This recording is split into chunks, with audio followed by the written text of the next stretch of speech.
అదే RTV app వార్తల్ని క్షణాల్లో చదివే అవకాశం ఉంటుంది. ఒక న్యూస్ పేపర్, ఒక టెలివిజన్ ఛానల్ మీ చేతుల్లో ఎప్పుడూ ఉంటాయి.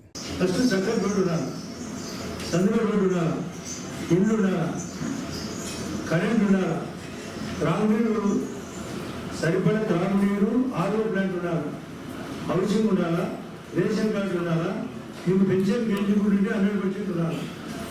అన్నిటికంటే ముఖ్యంగా కరెంట్ ఉండాలి. 104 కానీ 108 వాహనం పోయేదానికి సౌకర్యము, కమ్యూనికేషన్ అంటే ఫోన్ కూడా అందుబాటులో సౌకర్యం ఉండాలి. నాకు జిల్లాలో పూర్తి తెలియదు కానీ 42,000 జనాభా ఉండే ఈ యొక్క కడప కలెక్టర్ గారి ఆధ్వర్యంలో 9-10% మంది మీకు వసతులు ఉండాలనే ఉద్దేశంతో జమ్మూరు ఎమ్మెల్యేగా నేను ఇవన్నీ చేశాను. అందరికీ గ్యాస్ కనెక్షన్ ఇచ్చాను.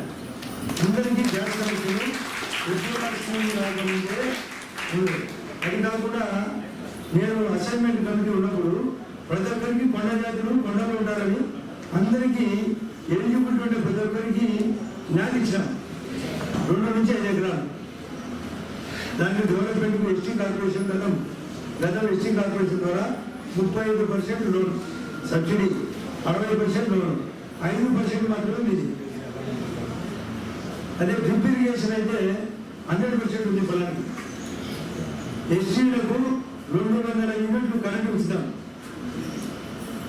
ప్లస్ కరెంటు కనెక్షన్ లేకపోతే గవర్నమెంట్ ఆఫ్ ఇండియా ద్వారా సౌభాగ్యాల స్కీము, సహజ్ బిజిలీ ఇండివాడని, సహజ్ బిజిలీ అభివృద్ధి యోజన కింద కరెంటు మీటర్ ఇవ్వాలా, 200 యూనిట్లు కరెంటు మీటర్ ద్వారా 2 బల్బులు కూడా ఇస్తాం.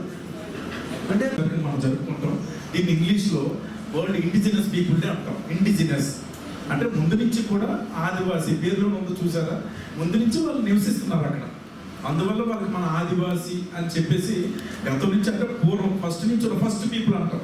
యాక్చువల్గా ఫస్ట్ పీపుల్ అంటే వాళ్ళతోటే మానవ పరిణామం అనేది స్టార్ట్ అయ్యి అలా కాలక్రమంలో ఇతర జాతులు కానీ ఇవన్నీ కూడా స్టార్ట్ అయ్యాయి అనమాట. అందులో మీకు ఇంకా మన దాంట్లో ఇంకా ఏమేమి మనం తీసుకువెళ్ళాలి, ప్రభుత్వ దృష్టికి ఏమైనా తీసుకువెళ్ళాలా అన్నది మనం ఈరోజు చర్చించుకొని ఇందాక మన ఆదినారాయణ రెడ్డి గారు చెప్పినట్టుగా ఆ సారాంశాన్ని ఒక అవుట్కమ్ ఓరియంటేషన్ అంటే మనకి రిజల్ట్ వచ్చే విధంగా, ఫలితం వచ్చే విధంగా తెలుసుకోవడం కోసం ఇటువంటి దినోత్సవాలు జరుపుకోవడం చాలా ఉపయోగపడుతుంది. కరెక్ట్గా ఆదినారాయణ రెడ్డి గారు వచ్చిన తర్వాత దానికి సార్థకత కూడా చేకూరుందని నేను భావిస్తున్నాను. సో ఆయన వచ్చినందుకు ప్రత్యేకంగా నేను ఆయనకి సభాముఖంగా ధన్యవాదాలు. తర్వాత పిల్లలందరూ కూడా ఇక్కడ ఎక్కువ మంది పిల్లలు, ఎందుకంటే ఇప్పుడు ఇక్కడ నాయకులందరూ ఉన్నారు. నాయకులు కాస్త విద్యలు పెద్దవాళ్ళు కాబట్టి వాళ్ళకి ఏం చేయాలి ఏంటన్నది వాళ్ళకి తెలుస్తుంది. ఇందాక నేను చెప్పిన విధంగా ఏమేమైతే మన వేకెన్సీస్ ఉన్నాయో, ఏమేమి అవకాశాలు ఉన్నాయో వాటికి మనకు అవగాహన మనం కల్పించుకొని వాటిని మన పిల్లలకు కానీ యువతకు కానీ వీళ్ళందరికీ తీసుకుని వెళ్ళాలి. సో సరస్వతి గారిని నేను కోరేది ఏంటంటే జనార్దన్ గారు, డిఆర్డిఏ అండ్ స్కిల్ డెవలప్మెంట్ అందరికీ కూడా ఒక వర్క్షాప్ కేవలం గిరిజన నాయకులకి, సంఘ నాయకులకి, పెద్దలకి పెట్టండి. ఇందాక మన ఆదినారాయణ రెడ్డి గారు స్కీమ్స్ అని చెప్పారు.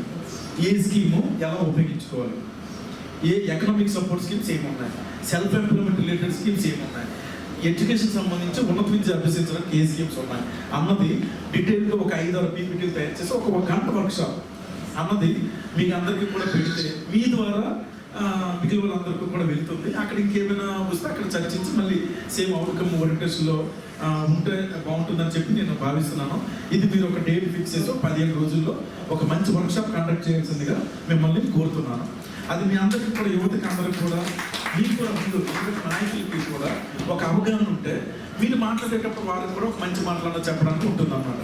ఇంకా విద్యార్థులందరూ కూడా మీరందరూ గమనించాల్సింది ఏంటంటే మీకోసం ప్రభుత్వం మరిన్ని వీడియోస్ కోసం ఛానల్ ని సబ్స్క్రైబ్ చేయండి. లేటెస్ట్ అప్డేట్స్ కోసం వాట్సాప్ ఛానల్ ని ఫాలో చేయండి. అండ్ లింక్ డిస్క్రిప్షన్ లో ఉంది.